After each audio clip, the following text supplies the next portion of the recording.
this instrument. It is beautiful sound. It's got a walnut back and side, spruce top, solid guitar, and but it's different and that's probably why I like it. It's different. I love different. Listen to that growl that this thing puts out. Yet it can be so sweet. And it's different because it's tuned differently. This is a baritone guitar, has a scale that's close to 28 inches, is like 27.9, something like that. And so it's got a long scale as opposed to most of my standard guitars run around 25. This runs almost 28. So, you know, you got those extra inches, so you're reaching out here. So while it is a little bit uncomfortable, and you'll notice my shoulders a little bit up here, but then I've got my knee up. I guess if I set it down a little bit here, there we go.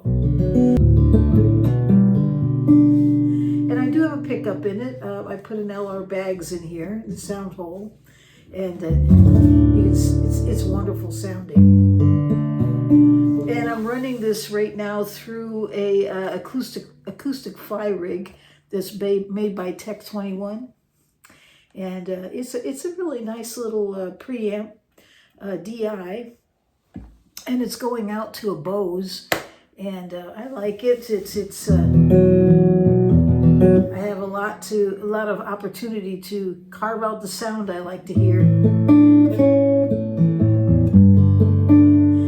But I didn't put any reverb on. I could stick some reverb on there. Turn it up a little bit.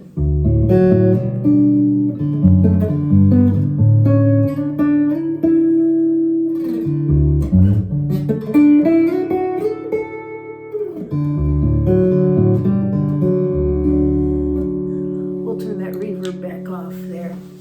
But anyways, you can hear the difference when I do, though. But I wanted to talk to you more on the practical side. If you buy a baritone, I guess the question comes up, now what, right? So I thought today I would touch on sort of some beginner views of a baritone guitar, and things that are good to know that will help you move along a little faster. And I brought along with me today a little standard guitar. This one is a triple O, and certainly not anywhere near the size of this one. This is pretty good size. And this has a 25/5 scale. This is a Recording King. It's the ROS 06. It's made after a 1930s Martin. You can see it has a slotted headstock and everything. But the reason why I grabbed this is because I just want you to be able to compare the difference, not only in the sound, but the way these things are tuned. And so that you can stop and think about it, if you do get a baritone guitar, which if you want something different, something inspiring, something that you can use to play against somebody else and bring in a whole new layer of sound, it's an awesome instrument to think about getting. It really is. I just happened to get a Furch. There's other companies out there that are less expensive. I think Elmira has one out there. I've never had a chance to play one. I actually went to a guitar center, and the only one they had there had broken strings, so that didn't go very far. So, but I know there's a couple other companies out there that you can get into a baritone a little bit cheaper. I don't know if it's going to sound as beautiful as this one, though. This is a solid wood guitar. It's made by Furch in the Czech Republic, and they run around $1,600. It might be a little more since I bought it, but you can get them used a little bit cheaper than that. And I'll tell you what, this is just an awesome instrument. So when you get one of these guitars, the thing that you need to first of all know that this is tuned differently than this guitar over here, which is tuned. Do you hear the difference? There's the Furch. There's the standard tuning.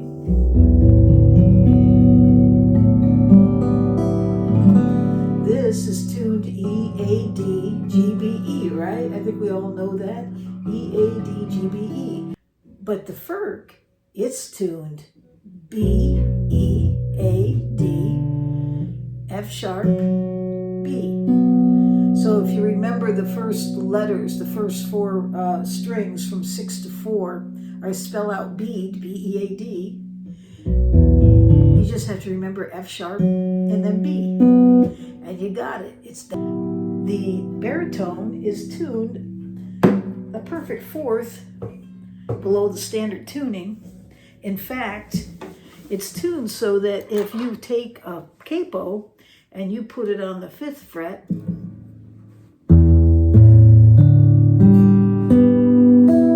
it's now tuned just like that little standard guitar. So when you play the chords, they're exactly the same. You're just playing up the fingerboard. And you can hear it. Sounds exactly the same as this one. I mean, they're different guitars.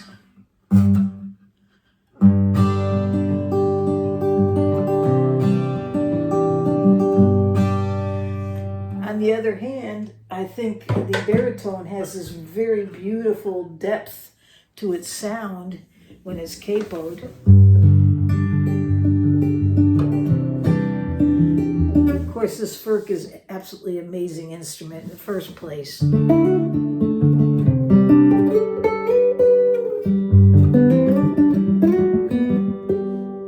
that beautiful?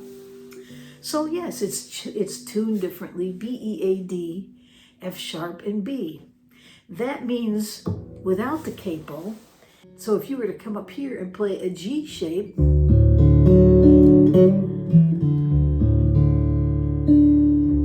okay, that G shape is not a G chord because you are tuned B-E-A-D, F sharp, B. In fact, this right here, this note is no longer a G, right? Because this is B. So B, what is it? B to C is a half step, okay? E to F, B to C, whenever you're going up the scale, E to F, B to C, just a half a step. So B to C is 1 fret or 1 semitone, whatever you want to call it. And so there you are at C. There's the C note. So that means, well, let's just, or excuse me. Yeah, that's right. There's the C note, B to C. So there's the C note. And then if you move up here, you're playing a D. So that means if you bar it and you place an E shape there, you're playing a D chord. Let's see if that's true. Let's play the D chord on here.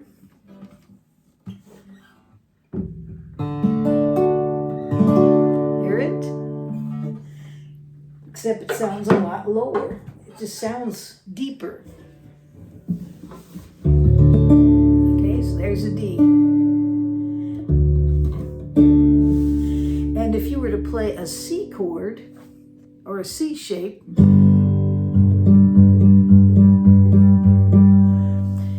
would be playing, well, let's just test it out. If this note here is an F sharp, if you go up another half step or another fret, you're at a G. And that means that's a G there. I just happen to know the root notes for my C shape chord on a standard guitar. That means playing a C is a G. So playing a C is a G. There's a D.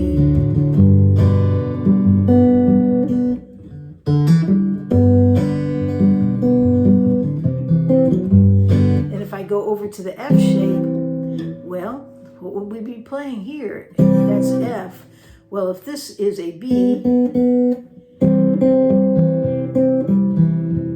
that has to be a C. There's a C right there. So now we have it. This is a G, here's a C. And if I move back here, D, we have the D.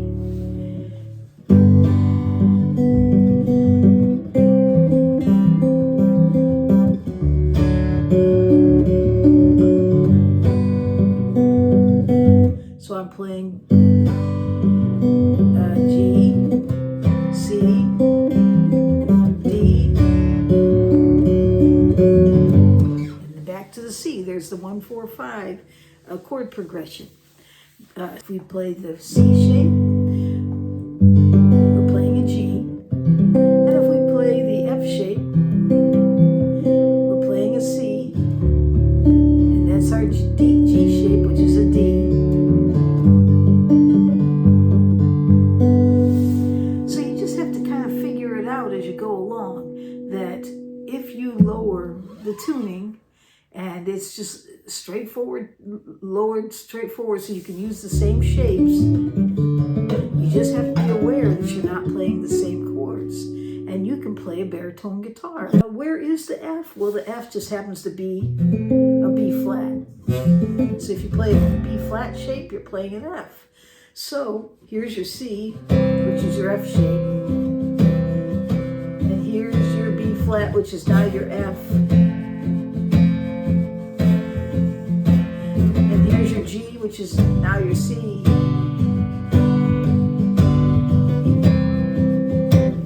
So, and you're probably used to using those shapes together anyways, because in standard tuning, if you started playing an F, you're going to go to the B flat if you're doing the 1, 4, 5, and you're going to go to the C and back to the F. It's just the way it is. So you're using the same shape, you're just playing in a different key. And so you just have to be able to find the key based on the fact that you lowered this by a fourth from the standard tuning, okay?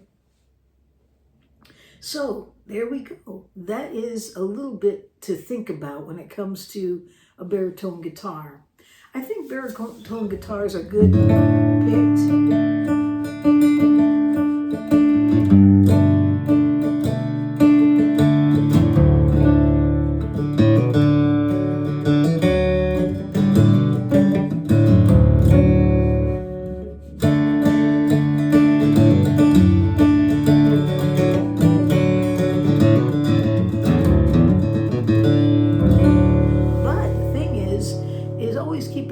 If you hit this baritone too hard and try to bring up every string, you hear how muddy it gets? So what you want to do is just be gentle with it.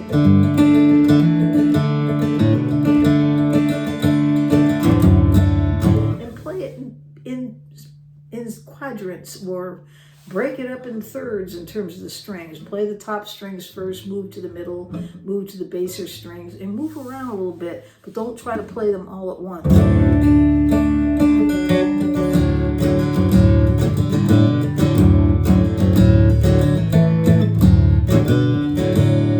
And it'll sound a whole lot better. Okay, so I thought I'd share that with you today, a little bit about the baritone guitar. And I really like this instrument, and if you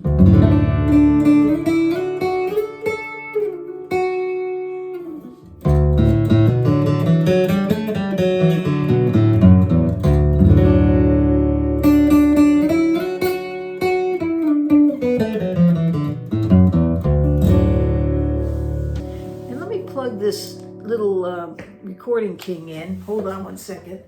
Just to be fair, just so you can hear it plugged in.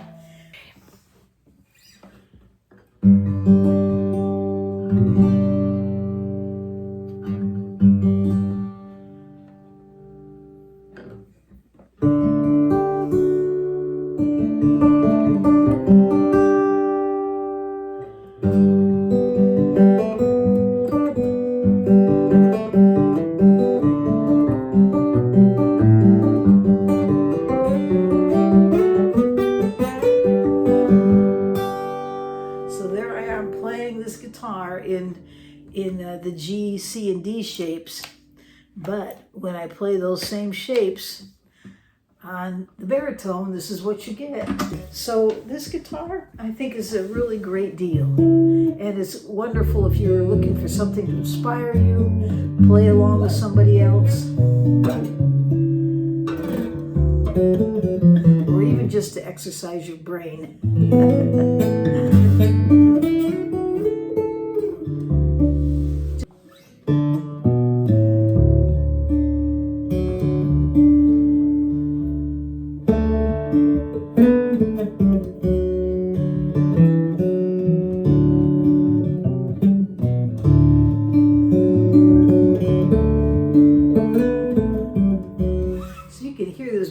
beautiful sound. So I'm going to leave it right there. Don't forget to subscribe if you haven't. And I hope you have a great day or night wherever you are in this world.